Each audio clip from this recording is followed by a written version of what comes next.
إن الحمد لله نحمده ونستعينه ونستغفره ونعوذ بالله من شرور أنفسنا ومن سيئات أعمالنا من يهده الله فلا مضل له ومن يضلل فلا هادي له وأشهد أن لا إله إلا الله وأشهد أن محمدا عبده ورسوله أما بعد فإن خير الحديث كتاب الله وخير الهدي هدي محمد صلى الله عليه وسلم وشر الأمور محدثاتها وكل محدثة بدعة وكل بدعة ضلالة وكل ضلالة في النار.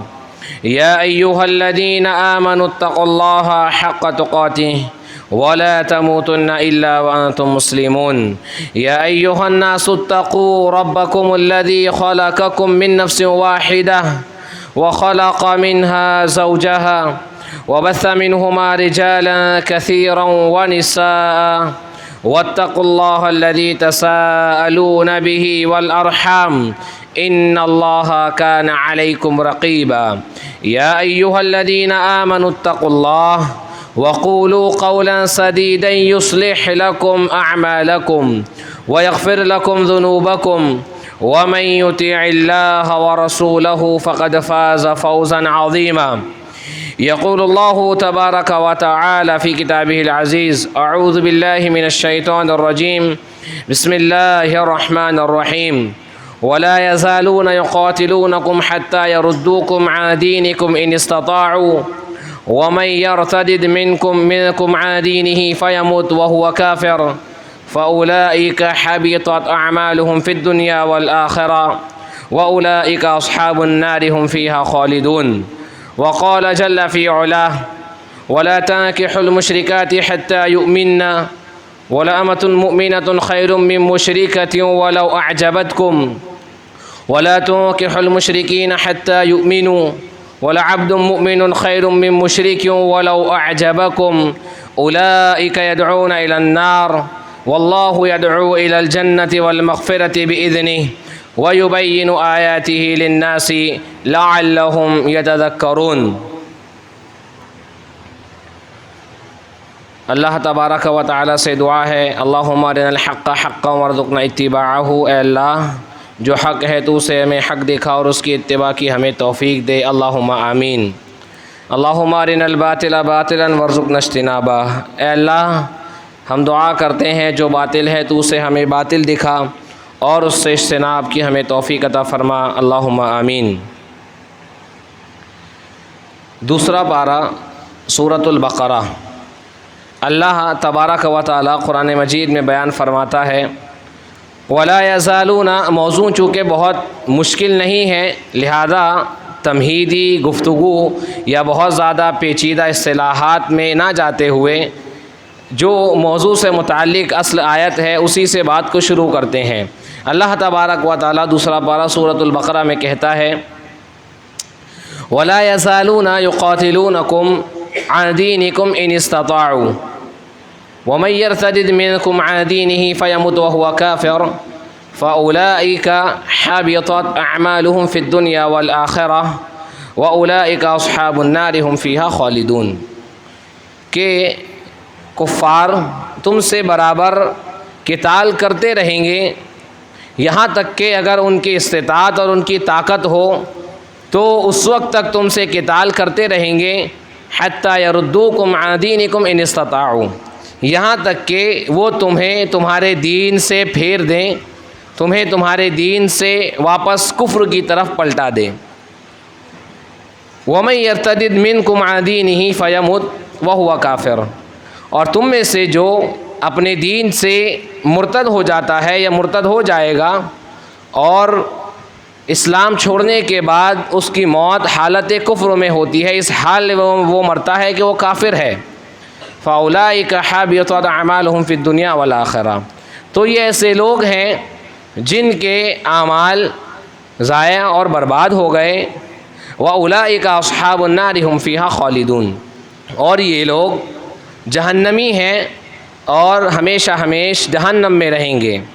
اللہ سبحانہ و تعالیٰ نے اس آیت کریمہ کے پہلے جز میں کفار اور مشرکین کی ایک روش یا ان کی ایک عادت یا سازش کو بتایا کہ کفار اور مشرکین وہ تمہیں دین سے ہٹانے، تمہیں توحید اور اسلام سے ہٹا کر کفر میں لانے کی ہر ممکن کوشش کرتے رہیں گے۔ جہاں جہاں ان کی بساط یا استطاعت ہوگی وہ تمہیں تمہارے دین سے ہٹانے اور مرتد کرنے کے لیے لگے رہیں گے۔ یہ تو اللہ نے بتایا، لیکن اللہ تبارک و تعالیٰ نے یہ بات بھی بتائی کہ جو ان کی اس روش پر چل پڑے گا یا جو دین سے مرتد ہو جائے گا، جو ارتداد کا شکار ہو جائے گا اور وہ اسی حالت میں مرا کہ اس نے اسلام کو چھوڑ کر کفر کو اپنایا ہوا تھا، تو اس کے دنیا اور آخرت کے سارے اعمال ضائع اور برباد ہیں اور یہ ہمیشہ جہنم میں رہے گا۔ اس آیت کریمہ کے تناظر میں اگر ہم موجودہ صورتحال دیکھیں تو یہ بات بہت واضح طور پر سمجھ میں آتی ہے۔ ایک رپورٹ کے مطابق نیوز پیپر میں پڑھنے میں جو آئی کہ سال 2018 میں وشو ہندو پریشد کے طرف سے جو ایک آفیشیل بیان آیا پیپر میں، اس کے مطابق انہوں نے سال 2018 میں 25,000 سے زائد مسلمانوں اور عیسائیوں کو ہندو بنایا، اور اس میں زیادہ تر تعداد جو تھی وہ مسلمانوں کی تھی جنہوں نے اپنے دین کو چھوڑ کر، اسلام کو چھوڑ کر کفر کو اپنا لیا۔ یہ تو بات صرف ایک سال کی ہوئی، اور اس کے بعد سے سال ہر سال یا روز مرہ ہم اگر دیکھیں تو اس چیز میں یا اس مہم میں اور تیزی آ چکی ہے۔ اگر آج ہم موجودہ صورتحال میں غور کریں یا جائزہ لیں تو سمجھ میں آتا ہے کہ آئے دن ہمیں یہ باتیں سننے کو مل رہی ہے، کبھی ہمارے دور دراز کے علاقوں میں، کبھی ہمارے آس پاس اطراف اور محلے میں، اور بدقسمتی سے کبھی ہمارے احباب اور رشتہ داروں کے یہاں سے بھی یہ خبریں موصول ہوتی ہیں کہ فلاں لڑکی فلاں مشرک کے ساتھ بھاگ گئی یا کسی ہندو کے ساتھ فرار ہو گئی۔ کوئی نوجوان لڑکا کسی لڑکی کی محبت میں فرار ہو گیا اور اس نے اپنے دین کو بدل لیا۔ لیکن یہ مسئلہ لڑکیوں کے ساتھ اور بچیوں کے ساتھ زیادہ ہو رہا ہے کہ محبت کے نام پر انہیں گمراہ کیا جا رہا ہے اور وہ اپنے دین سے مرتد ہو رہی ہیں۔ ایسی صورت میں اگر ہم غور کریں تو ہم چاہے جتنے بھی اسباب یا وجوہات تلاش کریں، یہ ساری کی ساری وجوہات اور اسباب ایک ہی چیز کے طرف لوٹ کر آتی ہیں کہ مسلمانوں میں تعلیم اور خصوصی طور پر دینی تعلیم کا کم ہونا اور دینی تعلیم سے مسلمانوں کا دور ہونا، کتاب و سنت اور صحیح عقیدہ اور منہج سے مسلمانوں کا دور ہونا، یہ اس ارتداد کی بنیادی وجہ ہے۔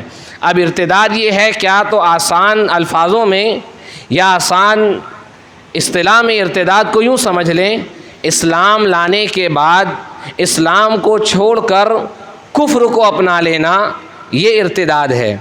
اور کوئی آدمی اگر دین اسلام کو چھوڑ کر کوئی اور دین اپنا لیتا ہے تو وہ دین اسلام سے مرتد ہو جاتا ہے، کیونکہ اس نے اسلام کو چھوڑ کر کفر کے راستے کو اپنا لیا۔ اور اس کی وجوہات یا اسباب بہت سارے ہو سکتے ہیں۔ ایک وجہ یہ ہو سکتی ہے کہ آج عمومی طور پر ارتداد یا مرتد ہونے کا معاملہ ان مسلمانوں میں یا مسلمانوں کے اس طبقے میں سب سے زیادہ ہے جو جہالت کے ساتھ ساتھ انتہائی پسماندگی اور انتہائی غریبی اور ذلت کی زندگیاں گزار رہے ہیں، انتہائی پسماندہ جن کے حالات ہیں۔ اور اس پر سے بدقسمتی یہ کہ ان کا رہن سہن یا ان کی رہائش ایسے علاقوں یا ایسی بستیوں میں ہیں جو کفار کی اکثریت اور مشرکین کی اکثریت کی ہے، تو ایسی صورت میں وہ لوگ ارتداد کا شکار بہت آسانی سے ہو جاتے ہیں۔ یا مسلمانوں کا دوسرا طبقہ وہ ہے جو دنیاوی اعتبار سے تو تعلیم یافتہ ہے، کلچر اور تہذیب کے اعتبار سے انہیں بہت علم ہے، لیکن وہ براہ نام مسلمان ہیں۔ نام کے لیے وہ لوگ صرف اسلام کو مانتے ہیں اور براہ نام وہ لوگ مسلمان ہیں۔ ایسے لوگ سیکولر ذہن کی وجہ سے زیادہ ارتداد کا شکار ہوتے ہیں، کیونکہ ان کے نزدیک دین اسلام محض ان کے باپ دادا کے طریقے سے چلی آ رہی کچھ رسومات کا نام ہوتا ہے یا کچھ عادات کا نام ہوتا ہے جسے وہ اسلام کے نام پر مانتے ہیں۔ تیسرا طبقہ وہ ہو سکتا ہے جو اسلام کو چھوڑ کر کے دوسروں کے مذہب، دوسروں کے دین اور دوسروں کی کلچر اور تہذیب سے بہت زیادہ متاثر ہوتا ہے۔ دوسروں کی تہذیب اور کلچر کے مقابلے اسے اپنا اسلام معمولی اور کمتر معلوم ہوتا ہے، اور وہ یہ سمجھتا ہے کہ یہ دین ایسا نہیں ہے جو ماڈرن وقت کے حساب سے، یہ جدید دور کے حساب سے چلنے کی صلاحیت رکھتا ہو۔ ایک وجہ یہ بھی ہو سکتی ہے کہ ماں باپ کا اولاد سے ضرورت سے زیادہ لاڑ پیار اور محبت میں اولاد کو بیجا آزادی دیے رکھنا اور ان کی پرواہ نہ کرنا۔ مسلمان بچیوں کے مرتد ہونے کی ایک وجہ یہ بھی ہو سکتی ہے، خصوصاً غریب بچیوں کی یا جن کے والدین غریب ہیں، دنیا کی بیجا اور بیکار قسم کی رسومات اور فضولیات کی وجہ سے ان کے نکاح میں تاخیر ہونا، اتنی تاخیر ہونا کہ عام طور پہ عموماً ان کی عمر جو ہے وہ شادیوں کی عمر سے نکل کر ادھیڑ عمری تک پہنچ جائے۔ یہ ایک بہت بڑا سبب ہے۔ جب ایسی بچیاں جن کے والدین 2 وقت کی روٹی بڑی محنت اور مشقت سے کماتے ہیں، وہ یہ دیکھتی ہیں کہ ہمارے ماں باپ 2 4 5 بچیاں ہیں، ہماری 2 4 5 بہنیں ہیں، اور نکاح کی کوئی صورت حال ممکن نہیں نظر آ رہی ہے، تو ایسی صورت میں کہیں نہ کہیں وہ اپنے نفس کے بہکاوے میں آ کر یا شیطان کے بہکاوے میں آ کر پھر وہ ایسا غلط قدم اٹھاتی ہیں اور وہ ارتداد کا شکار ہو جاتی ہیں۔ علی کل حال وجوہات یا اسباب بہت سارے ہو سکتے ہیں یا گنائے جا سکتے ہیں، لیکن اہم بات یہ ہے کہ ان تمام وجوہات اور اسباب کو جب ہم جوڑ کر کے دیکھیں تو پوری بات کا نچوڑ اور خلاصہ یہ نکلتا ہے کہ آج مسلمانوں کے اندر دینی تعلیم کی بہت زیادہ کمی ہے۔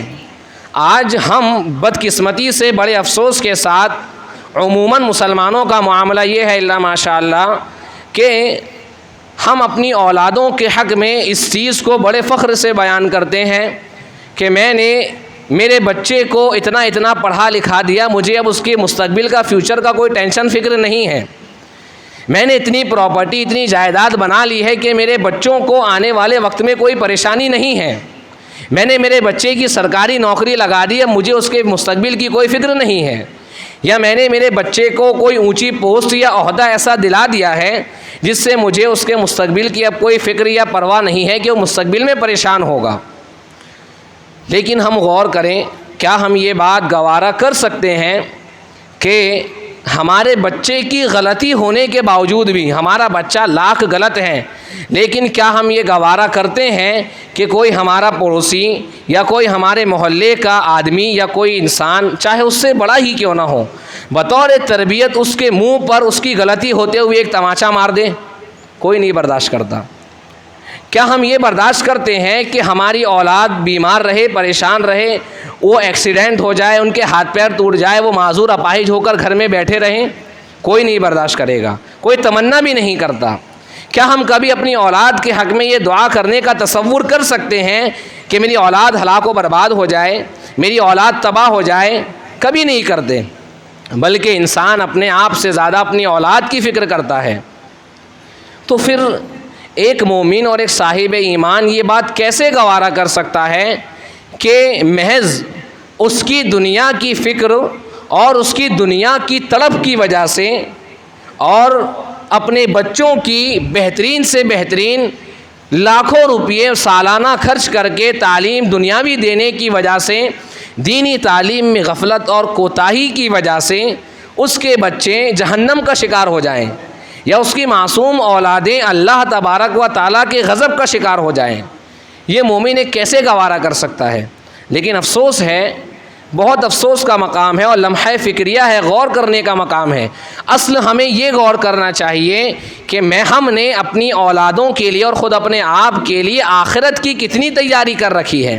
اللہ قرآن مجید میں کہتا ہے یا ایھا الذین آمنوا قوا انفسکم واہلیکم نارا وقودھا الناس والحجارہ، اے ایمان والو اپنے آپ کو اور اپنے اہل و عیال کو جہنم کی آگ سے بچاؤ۔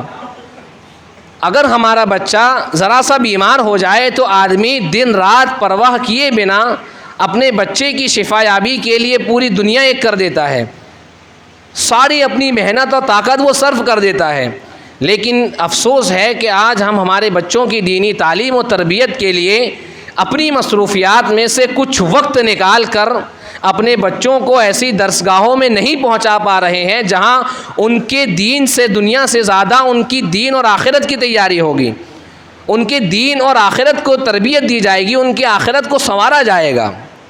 عمر بن عبدالعزیز رحمہ اللہ جب ان کی وفات کا وقت قریب آیا، یہ واقعہ محض سننے کے لیے نہیں ہے بلکہ سن کر عبرت حاصل کرنے کے لیے ہے۔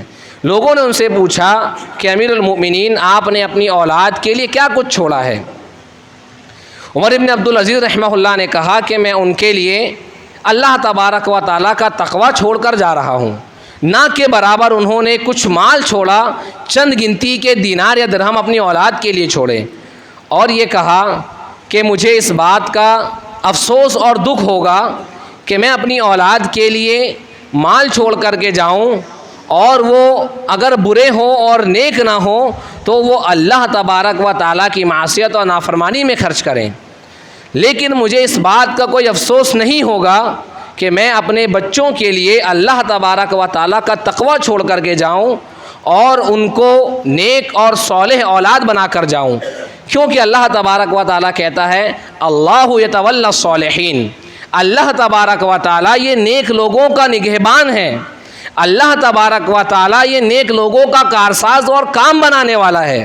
لہذا کوئی بھی باپ یا ماں باپ جو اپنی اولاد سے سچی محبت کرتے ہوں گے یا کرتے ہیں، حقیقی محبت کرتے اگر ہیں، تو ان کے یہ الفاظ نہیں ہو سکتے کہ میں نے میری اولاد کے لیے اتنی جائیداد یا پراپرٹی چھوڑ دی، مجھے اب کوئی فکر نہیں ہے، بلکہ وہ یہ سوچے گا کہ میں نے میرے ان معصوم بچوں کے لیے کیا کچھ چھوڑا ہے، ان کی آخرت بنانے کے لیے میں نے کیا تیاری کی ہے۔ آج ان کے دین، ایمان، عقیدے پر جو یلغار ہیں، جو ان کے دین، عقیدے اور ایمان کے تحفظ کی ضرورت ہے، میں نے میری اولاد کا عقیدہ کتنا مضبوط کیا، میں نے میری اولاد کے منہج کو کتنا سدھار دیا ہے، میں نے کس حد تک کہ میری اولاد کو نیک اور صالح بنا کر کے گیا، یہ ایک مومن پرواہ کرے گا۔ جیسا کہ عمر بن عبدالعزیز رحمہ اللہ نے کہا کہ اگر میرے بچے نیک ہیں تو مجھے اس بات کا کوئی غم نہیں ہے کہ میں ان کے لیے مال نہ چھوڑوں، کیونکہ اللہ رب العالمین نیک لوگوں کا کارساز ہے، کام بنانے والا ہے، اور حقیقتاً کوشش یہی کرنی چاہیے کہ اولاد کے لیے دنیا بنانے سے زیادہ ان کی آخرت بنانے کی فکر کریں، ان کو صالح اور نیک بنانے کی فکر کریں۔ علی بن ابی طالب رضی اللہ عنہ کہتے ہیں کہ اس آیت کا ایک مفہوم یہ بھی ہے کہ اپنے آپ کو اور اپنی آل و اولاد کو جہنم کی آگ سے بچاؤ۔ اس کا مطلب کیا ہے؟ صحیح عقیدہ اور صحیح دین، صحیح منہج کو سیکھو۔ آج اگر ہم دیکھیں تو جہاں معاشی اعتبار سے، اقتصادی اعتبار سے، ہر اعتبار سے، تعلیمی اعتبار سے مسلمانوں کے اوپر سازش اور ایک اعتبار سے مطلب پوری طریقے سے مسلمانوں پر جو یلغار ہے اور جو ان پر خطرہ ہے وہ واضح ہے۔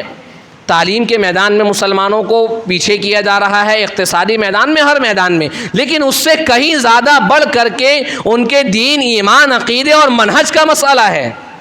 ان کے بچوں کی، ان کے نوجوان بچے اور بچیوں کے عقیدے پر یلغار اور مار ہے۔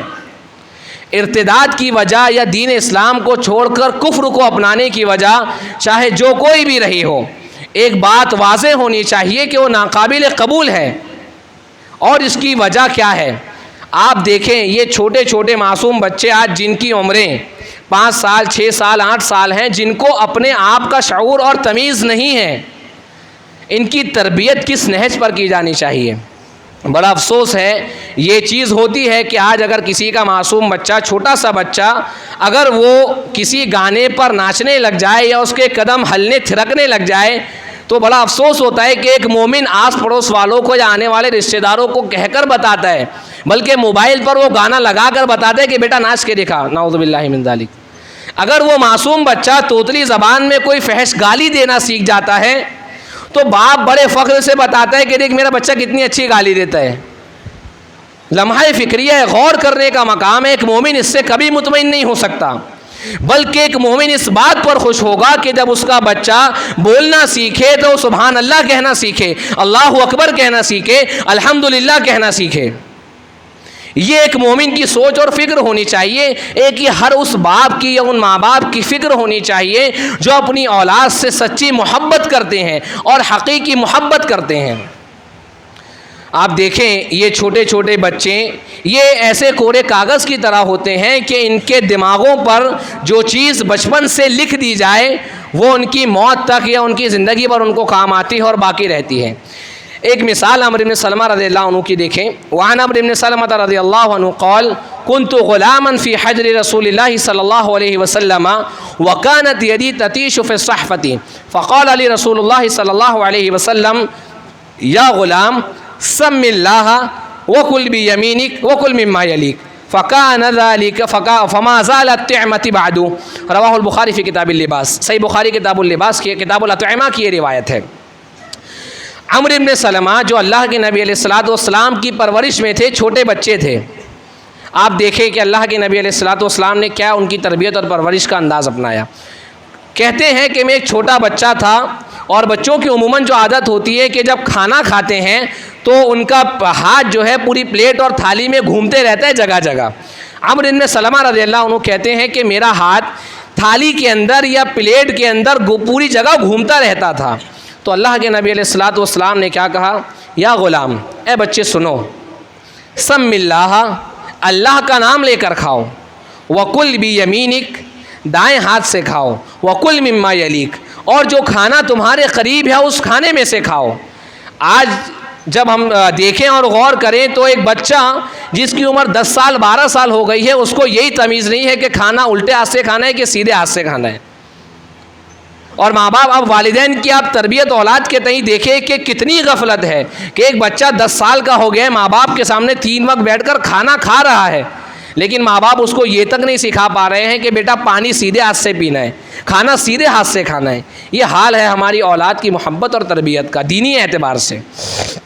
عمرو بن سلمہ کہتے ہیں فما زالت طعمتی بعد، اللہ کے نبی علیہ الصلوۃ والسلام نے بچپن میں مجھے جو طریقہ سکھایا یہ زندگی بھر میری یہی عادت اور طریقہ برقرار رہا کہ میں بسم اللہ کہہ کر کھاتا، دائیں ہاتھ سے کھاتا، اور جو کھانا میرے قریب ہوتا اس میں سے میں کھاتا۔ لہذا آپ اس روایت کو، اس حدیث کو سمجھیں کہ یہ معصوم بچے ہیں اور بچیاں ہیں، خصوصاً آج کے دور میں ماحول میں آدمیوں اور مردوں سے زیادہ، بچوں سے زیادہ خواتین اور بچیوں کی تعلیم اور تربیت کی ضرورت ہے۔ ایک مسلمان کا آپ مزاج دیکھیں، ابھی دیکھا ہوگا ہم نے محرم کے میلے میں جب عورتیں مشرکوں کے بیکار قسموں کے آوارہ اور اوباش لوگوں کے میلوں میں گھومتی ہے، جب ایک مسلمان کی غیرت بیدار نہیں ہوتی، جب اسے وہ بے غیرتی نظر نہیں آتی، لیکن وہی عورتیں اگر اللہ رب العالمین کا دین سیکھنے کے لیے مساجد میں آئے گی تو وہ اسے بے غیرتی اور بے پردگی نظر آئے گی، وہ اسے فتنہ نظر آئے گا، لیکن ان مشرکوں کے میلوں میں گھومنا اس مسلمان کو فتنہ یا بے غیرتی نظر نہیں آ رہی ہے۔ آج عورتوں کی تعلیم اور تربیت کی بہت زیادہ ضرورت ہے، آدمیوں سے زیادہ خواتین کی تعلیم و تربیت کی ضرورت ہے، کیونکہ عموماً آج حال یہی ہے کہ ہر آدمی اپنی معاش کے لیے، اپنے کام دھندے کے لیے اتنا مصروف ہوتا ہے کہ وہ اولاد کو ٹائم نہیں دے پاتا۔ بات آگے دیکھتے ہیں، ان اولادوں کو اگر ارتداد سے بچانا ہے، دینی گمراہی سے بچانا ہے اور ان کی آخرت کو سنوارنا ہے تو ان کو سب سے پہلے صحیح منہج اور عقیدے کی تعلیم دینی ہوگی، عقیدہ توحید کی تعلیم ان کو دینی ہوگی۔ آپ دیکھیں اللہ کے نبی علیہ الصلوۃ والسلام کا معاملہ کیا ہے۔ وعن ابن عباس رضی اللہ عنہ قال كنت خلف رسول اللہ صلی اللہ علیہ وسلم یوما فقال یا غلام انی اعلمک کلمات احفظ اللہ یحفظک احفظ اللہ تجدہ تجاہک واذا سألت فاسأل اللہ واذا استعنت فاستعن باللہ واعلم ان الامة لو اجتمعت على ان ينفعوك بشيء لم ينفعوك الا بشيء قد كتبه الله لك واعلم ولو اجتمعوا على ان يضروك بشيء لم يضروك بشيء الا قد كتبه الله عليك رفعت الاقلام وجفت الصحف۔ رواه الترمذی فی ابواب صفۃ القیامۃ والرقائق والورع عند رسول اللہ صلی اللہ علیہ وسلم۔ سنن ترمذی ابواب صفۃ القیامہ کی یہ روایت ہے۔ حضرت عبداللہ ابن عباس کہتے ہیں کہ میں اللہ کے نبی علیہ الصلوۃ والسلام کے ساتھ ایک سواری پر بیٹھا ہوا تھا۔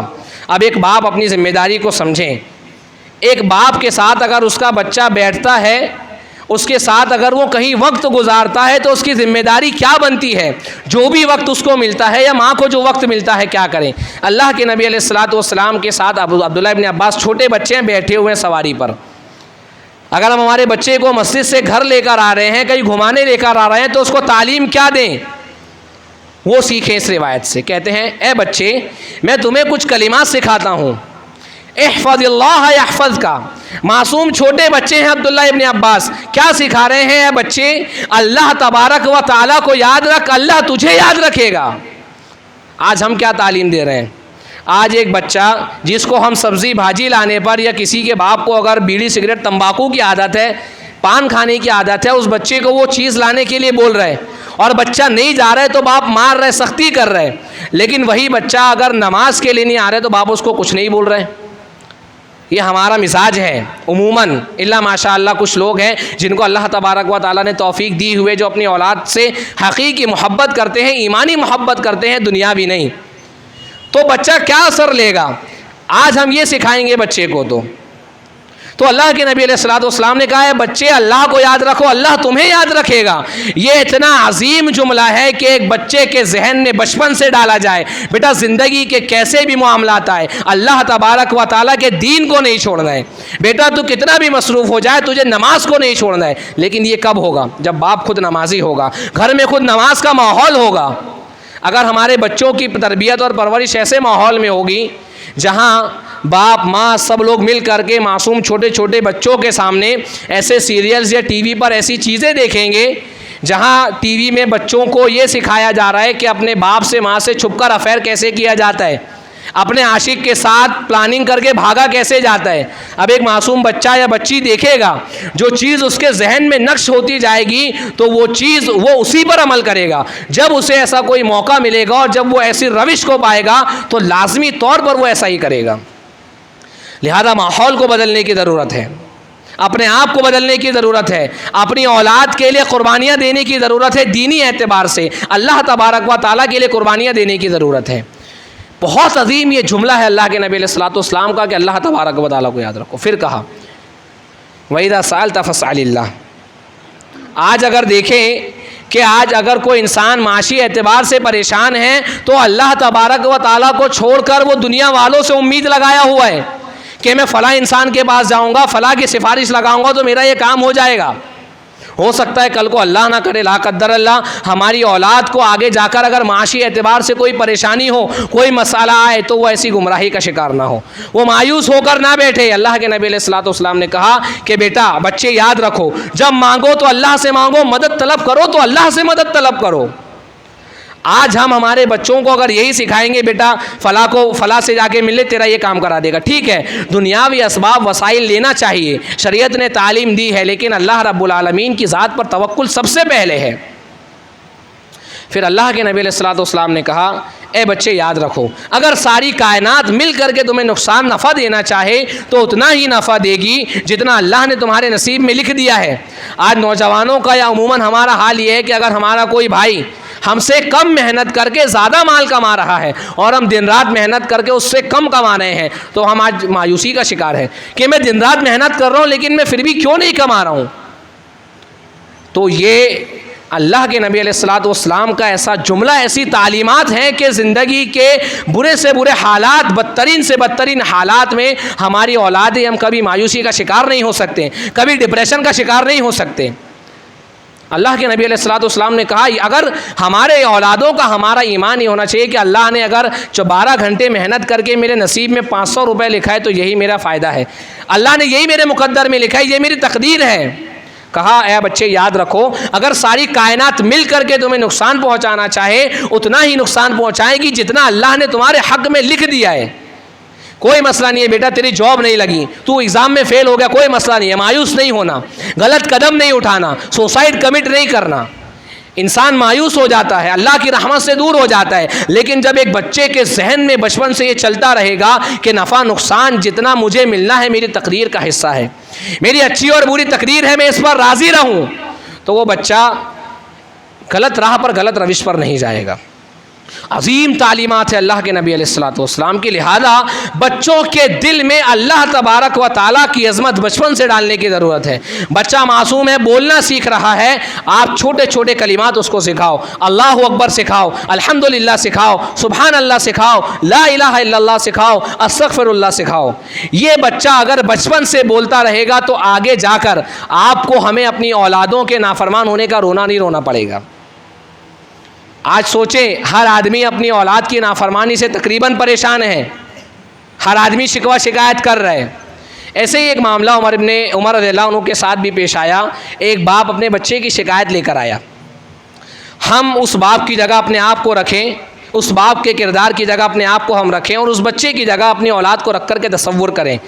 ہو سکتا ہے کہ شاید ہماری اولادوں کو بھی ہم سے یہی گلہ اور شکوہ آگے ہو سکتا ہے کہ ہو، لیکن نہ ہو اس لیے کیا کرنا ہے۔ وہ آدمی عمر رضی اللہ عنہ کے پاس آیا اور کہا کہ میرا بچہ میرا نافرمان ہے۔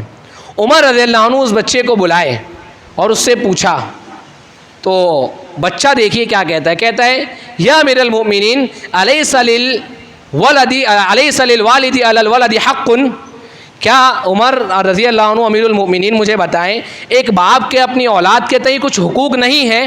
کہا کہ ہے۔ کہا کیا حقوق ہے؟ عمر رضی اللہ عنہ کہتے ہیں اینتقی امہ، سب سے پہلے اس کے لیے بہترین ماں کا وہ انتخاب کریں۔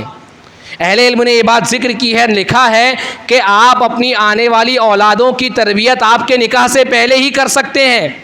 کب؟ جب آپ اپنی اولادوں کے لیے بہترین ماں کا انتخاب کریں، نیک ماں کا انتخاب کریں، دیندار نمازی ماں کا انتخاب کریں۔ ایک یہ بہت عظیم جملہ ہے، استاد محترم ابو رضوان محمد حفظہ اللہ نے دروس کے دوران کئی بار اس چیز کی طرف اشارہ کیا، ابھی اچانک وہ بات ذہن میں آ گئی کہ اگر ہمارے سماج اور معاشرے کے اندر بچیاں صرف ایک شرط اپنے نکاح کے لیے لگا دیں، صرف ایک شرط اپنے نکاح کے لیے لگا دیں اپنے باپ اور اپنے ولیوں کے سامنے، ابا میں ایسے بچے سے یا ایسے لڑکے سے نکاح نہیں کروں گی جو بے نمازی ہوگا، میں کسی ایسے بچے سے نکاح نہیں کروں گی ابو جو بے نمازی ہوگا۔ سماج اور معاشرے، جس سماج کے اندر یہ شروط کا اہتمام ہو، جس خاندان کے اندر یہ شروط کا اہتمام ہو، اس سماج معاشرے یا خاندان میں کوئی بے نمازی نہیں رہ سکتا۔ خصوصاً وہ تو قطعی نہیں رہ سکتا جو پاک دامنی کے ساتھ نکاح کرنے والا ہوگا، جو زناکاری حرام خوری کا عادی ہوگا اس کا نہیں کہا جا سکتا، لیکن جو پاک دامنی سے نکاح کرنا چاہتا ہوگا، اگر بچیوں کی یہ شرط لگ جائے کہ میں بے نمازی سے نکاح نہیں کروں گی، اس خاندان یا اس گھرانے اس سماج کے اندر بے نمازی کا اپنے آپ آٹومیٹیکلی کم ہو جائے گی۔ لیکن یہ شرط بچیاں کب لگائے گی؟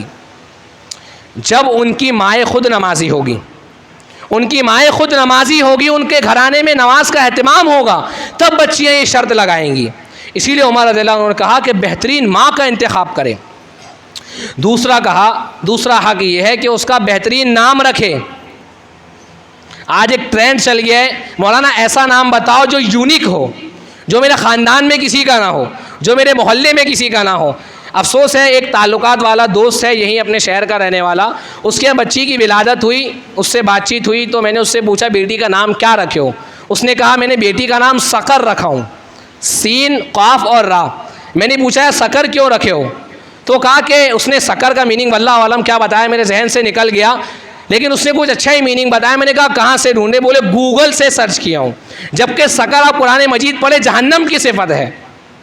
ایک یہ ٹرینڈ ہو گیا ہے کہ ایسا نام بتاؤ جو یونیک ہو۔ آپ نام رکھیں، یونیک نام بھی رکھیں، لیکن اچھا نام رکھیں جس کا اثر ہو۔ عموماً نام ایسے رکھیں جو بہترین نام والے ہوں، جن کے میننگ اچھے ہو، بہترین ہو۔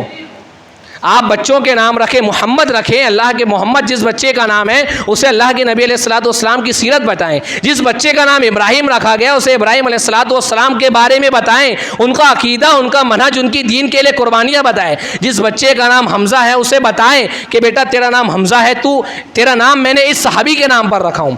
جب اس بچے کو بچپن سے یہ چیز پتہ چلتی رہے گی کہ میرا نام اس آدمی کے نام پر رکھا گیا ہے، میرا نام عمر رضی اللہ عنہ کے نام پر ہے، میرا نام ابو بکر صدیق، علی اور عثمان رضی اللہ عنہ، معاویہ رضی اللہ عنہ کے نام پر ہے، تو اس کے اندر ایک جذبہ پیدا ہوگا۔